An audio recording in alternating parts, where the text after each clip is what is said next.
여러분 안녕하세요. 오늘도 자동차 소식 들고 찾아온 아이러브9입니다. 이번 영상 시작하기 전에 구독이랑 좋아요, 그리고 알림 설정까지 꾹 눌러주시면 다음 영상도 놓치지 않고 바로 받아보실 수 있어요. 자, 그럼 오늘 소식 바로 들어가 볼게요. 오늘 다뤄볼 내용은 테슬라가 미국에서 진행하게 된 대규모 리콜 소식입니다. 그것도 그냥 소프트웨어 업데이트로 끝나는 게 아니라 차량을 직접 서비스 센터에 가져가야 하는 이른바 물리적 리콜이라고 하는데요. 대상 차량이 무려 2349대에 달한다고 합니다.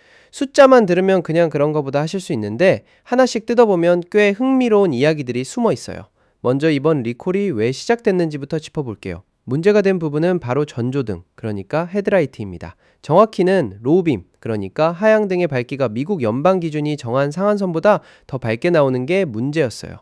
보통 리콜 소식을 들으면 뭔가 결함이 있어서 안전에 문제가 생기는 걸 떠올리시잖아요. 그런데 이번엔 좀 결이 다릅니다. 너무 어두워서가 아니라 너무 밝아서 문제가 됐다는 거예요. 이게 좀 아이러니하죠? 리콜 대상을 조금 더 자세히 나눠보면 이렇습니다. 페이스리프트 이전 모델, 그러니까 흔히 프리 리프레시라고 부르는 모델 Y가 18,735대, 그리고 모델 3가 1,614대로 집계됐어요. 두 숫자를 합치면 딱 2349대가 되는 거죠. 미국 도로교통안전국, 우리가 흔히 NHTSA라고 부르는 이 기관에서 이번 리콜을 26V 507이라는 번호로 공식 등록했습니다. 대상 현식은 모델 3가 2017년부터 2023년까지, 모델 Y는 2020년부터 2023년까지 생산된 차량들이에요. 그런데 여기서 궁금하신 분들 계실 거예요. 같은 연식이라고 다 문제가 있는 건 아니잖아요. 맞습니다. 이번 리콜의 핵심 기준은 바로 헤드램프 어셈블리의 제조일자예요. 부품 공급업체 기준으로 2023년 6월 2일 이후에 만들어진 헤드램프 어셈블리가 장착된 차량들이 대상이 되는 겁니다.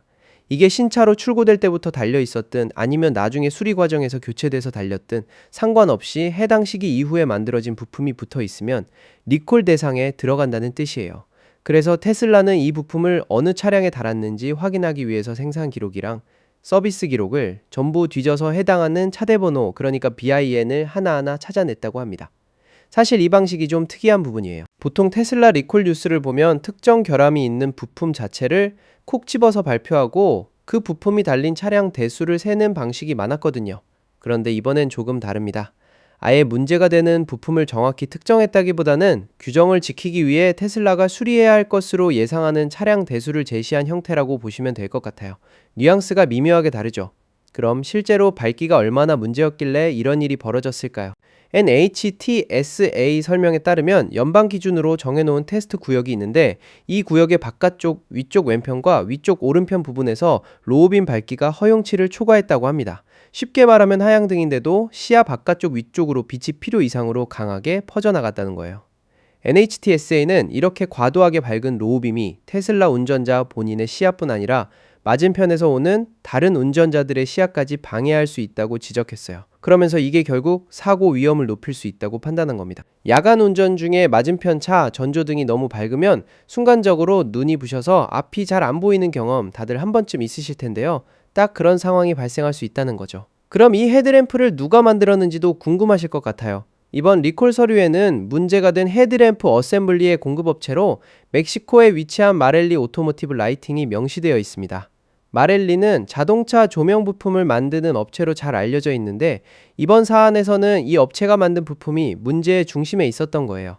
여기서 좀 더 흥미로운 뒷이야기가 있습니다. 사실 테슬라는 처음부터 순순히 리콜을 받아들인 게 아니었어요.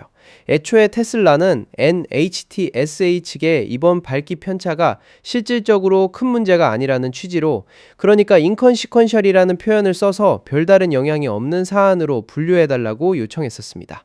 이게 받아들여졌다면 어떻게 됐을까요? 테슬라는 차주들에게 따로 통보할 필요도 없었고 리콜 절차 자체도 진행하지 않아도 됐을 거예요. 그런데 NHTSA가 이 요청을 받아들이지 않았습니다.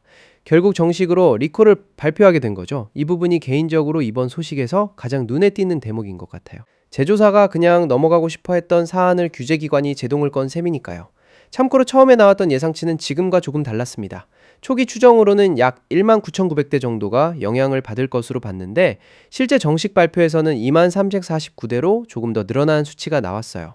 일정도 한번 짚고 넘어갈게요. 테슬라는 이번 리콜 보고서를 2026년 8월 4일에 제출했고 이 시점 전후로 매장이랑 서비스 센터에도 관련 내용을 통보했습니다. 차주들에게 발송되는 정식 리콜 통지서는 9월 15일에 우편으로 발송될 예정이라고 하는데요. 다만 실제로는 이보다 먼저 테슬라 앱을 통해서 알림을 받는 차주들이 많을 것으로 보입니다. 요즘 테슬라가 워낙 앱 기반 소통을 많이 하다 보니까 우편보다 앱 알림이 먼저 뜨는 경우가 흔하죠. 그럼 실제 수리는 어떻게 진행되는지가 가장 궁금하실 텐데요. 아쉽게도 이 부분은 아직 명확하지 않습니다. 리콜 서류에는 구체적인 수리 방식이 아직 개발 중이라고만 나와 있어요. 그러니까 기존 헤드라이트를 손봐서 고치는 형태가 될지 아니면 아예 새 부품으로 통째로 교체하는 형태가 될지 지금 시점에서는 확정되지 않았다는 거죠. 그런데 만약 교체 쪽으로 결정된다면 차주 입장에서는 오히려 반가운 소식이 될 수도 있습니다. 왜냐하면 새로 교체될 경우 테슬라의 매트릭스 헤드라이트로 업그레이드될 가능성이 있기 때문이에요.